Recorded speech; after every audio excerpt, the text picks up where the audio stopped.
ہم قبولیت دعا کے مخصوص اوقات اور جگہوں کے بارے میں پڑھ رہی تھی۔ بسم اللہ الرحمن الرحیم۔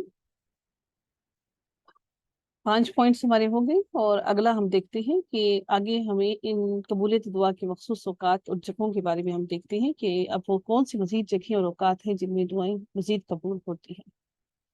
ان کا ہمیں معلوم ہونا ضروری ہے، اس لیے ضروری ہے کہ ہم اٹھتے بیٹھتے اللہ سے دعا بھی کرتے رہیں، اور ہمیں جب ان اوقات کا علم ہوگا تو ڈیفینیٹلی ہم زیادہ دلجوئی سے انشاءاللہ ہم دعا کریں گے۔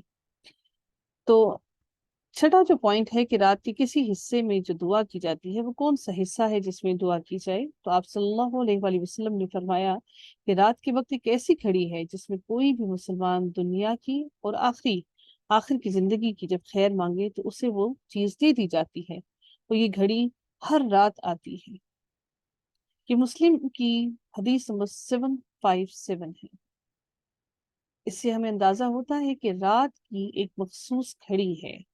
اور اس گھڑی میں انسان چاہے وہ دنیا کی اور آخرت کی جو دعا مانگتا ہے اللہ رب العزت اس کو عطا کر دیتا ہے، اور یہ گھڑی رات کے وقت آتی ہے۔ اب ایک اور گھڑی کو دیکھتے ہیں، ایک اور وقت دیکھتے ہیں، وہ کون سا وقت مخصوص وقت ہے جو قبولیت کا وقت ہے، اور وہ کیا ہے؟ وہ ہے جمعے کے دن قبولیت کی گھڑی۔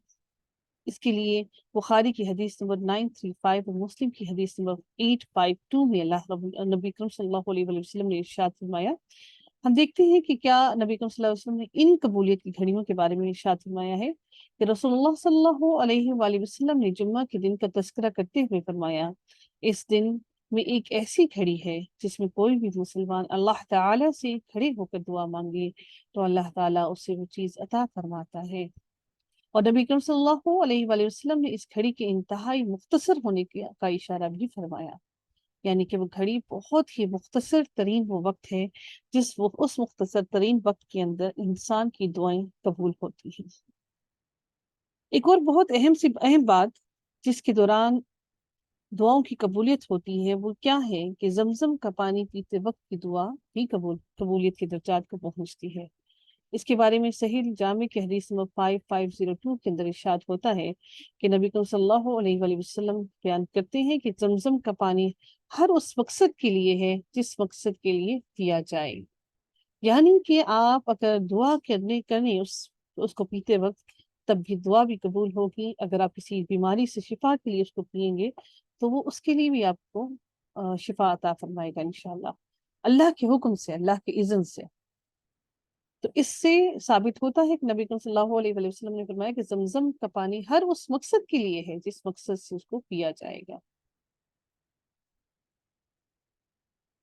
اگلی جگہ دیکھتے ہیں کہ کون سی اوقات ہیں اور کون سی جگہ ہے جہاں پر دعا کی قبولیت ہوتی ہے، اور وہ ہے انسان کی سجدے کی حالت میں دعا۔ اس کے بارے میں مسلم کی حدیث نمبر 482 کے اندر ارشاد ہوتا ہے کہ نبی صلی اللہ علیہ وآلہ وسلم نے ارشاد فرمایا کہ بندہ اپنے رب کے قریب ترین سجدے کی حالت میں ہوتا ہے، اس لیے کثرت سے سجدے کی حالت میں دعا کرو۔ اللہ کے سب سے زیادہ قریب آپ اور میں اس وقت ہوتے ہیں جب ہم خود کو خاک سمجھ کر اللہ تعالیٰ کے سامنے سر سجود ہو جاتے ہیں۔ تو ہمیں چاہیے کہ ہم سجدے کی حالت میں دعا کریں اللہ تعالیٰ سے، اور اللہ سے گڑ گڑا کر مانگیں۔ اللہ سے مانگنے میں کوئی شرم نہیں۔ ایک اور اہم بات جس میں ہم دیکھتے ہیں کہ ملک کی آواز سنتے وقت کی دعا بھی کیسے قبولیت کے درجے کو پہنچتی ہے، کہ جب آپ اس کی آواز سن رہے ہوں۔ یہ اس کے بارے میں بخاری کی حدیث نمبر 2304 اور مسلم کی حدیث نمبر 2729 کے اندر ارشاد ہوتا ہے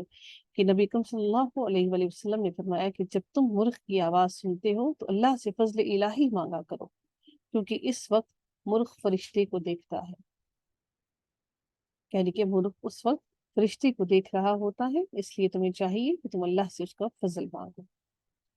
یہ وہ 5 مزید پوائنٹس ہیں جو ہم نے دیکھے کہ قبولیت کی دعا کے مخصوص اوقات اور جگہیں کون کون سی ہیں۔